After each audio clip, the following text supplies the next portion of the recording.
titres principaux de hauts responsables gouvernementaux et des chefs de forces de défense ont visité leurs infrastructures en construction dans la ville de Bagdad.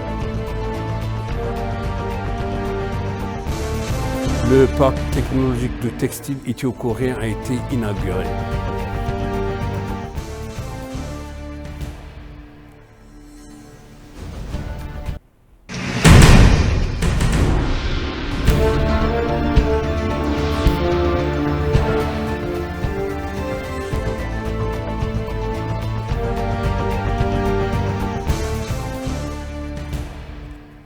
Bienvenue chers téléspectateurs sur EBC, c'est moi Zalal Mourkana avec le journal. Le vice-premier ministre et ministre des Affaires étrangères Damak Amakonnen s'est entretenu avec l'envoyé spécial du président sud-coréen et ministre du Commerce, et de l'Industrie et de l'Énergie, Bang Moon-kyu. Après avoir salué les relations historiques entre les deux pays, Damak a facilité le Corée du Sud pour son élection en tant que membre non permanent du Conseil de sécurité des Nations Unies à compter de 2024. Rappelons le 60e anniversaire de l'établissement des relations diplomatiques formelles entre l'Éthiopie et la Corée du Sud. L'envoyé spécial a exprimé son honneur de visiter l'Éthiopie. La délégation sud-coréenne a également signé de même un jour un accord de coopération avec le ministère éthiopien du Commerce et de l'Intégration régionale. L'envoyé spécial a transmis le message du président sud-coréen au Premier ministre Abiy Ahmed en l'invitant à assister au prochain sommet coréen-africain qui aura lieu à Séoul en 2024.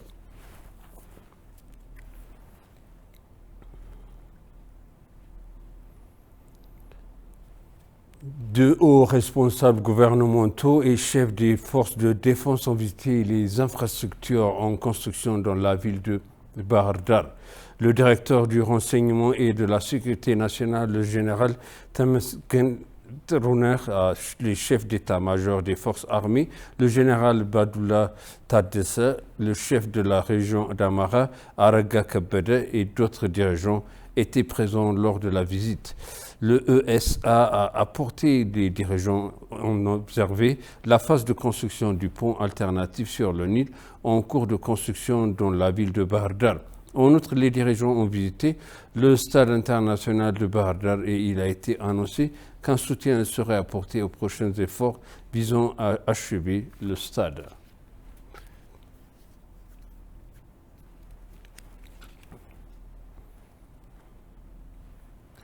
Les universités qui ont participé à la discussion du forum du FM Addis 97,1 à 10 ont déclaré que la proposition du Premier ministre Abiy Ahmed concernant le port maritime et les ports alternatifs est soutenue car elle inclut le principe du donnant-donnant et favorise le bénéfice mutuel. Selon Jacob Arsano, chercheur et sciences politiques et relations internationales à l'université d'Addis Abeba, il est nécessaire de bien mener la diplomatie pour rendre efficace la proposition faite par l'Éthiopie. Le professeur Ahmed Zakaria, historien et culture, a déclaré que pour réaliser les principes du donner et du recevoir, ce serait un bon moyen de résoudre les problèmes si les discussions et les consultations avaient lieu dans le cadre de l'IGAD et de l'Érythrée, de la Somalie et de la Djibouti qui ont les portes dans la région, mais aussi les pays qui n'ont pas.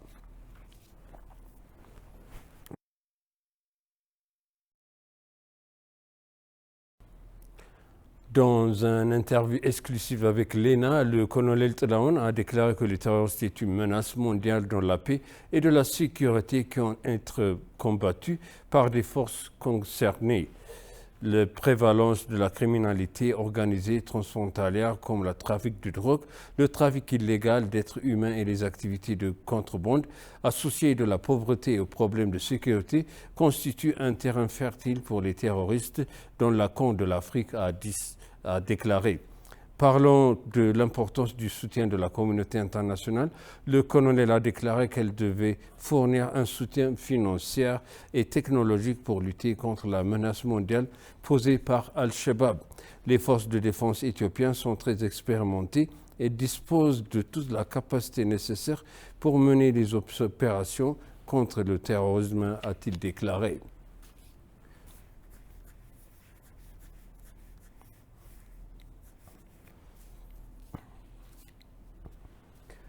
Selon l'Institut de développement et de l'industrie minérale MIDI, il est crucial de moderniser les méthodes de traitement minière pour répondre aux ambitions de l'Éthiopie, car le secteur est l'un des piliers de la réforme économique locale.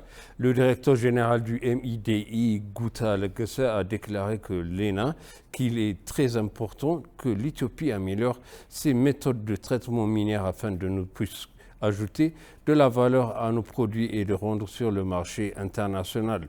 Gouta a révélé que 25% des exportations éthiopiennes proviennent du secteur minier. Le secteur minier éthiopien a un fort potentiel pour contribuer au développement à long terme, aux progrès sociaux et à la croissance économique du pays.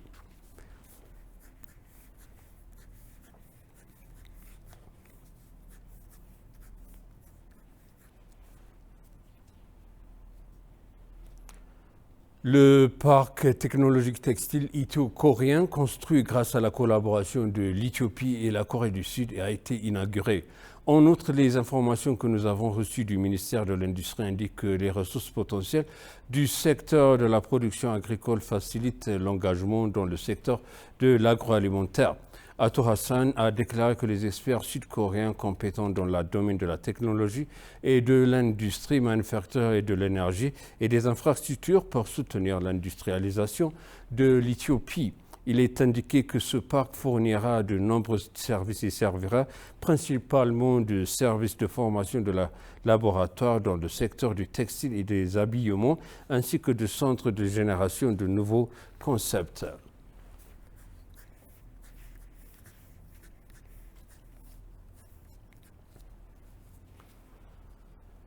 Et pour conclure, le journal, alors que les dirigeants des pays arabes présentent à la conférence de la paix de Caire, organisée par l'Égypte, ont condamné les frappes aériennes israéliennes sur Gaza. Les Européens, de leur côté, affirment que les civils doivent être protégés. Les sommets auxquels ont participé de hauts responsables israéliens et américains n'ont pas réussi à parvenir à un accord pour mettre fin au conflit. L'Égypte, qui a convoqué et accueilli le sommet, a déclaré qu'elle espérait que les participants appelleraient de la paix et poursuivraient leurs efforts pour résoudre les conflits vieux de plusieurs décennies de l'État palestinien.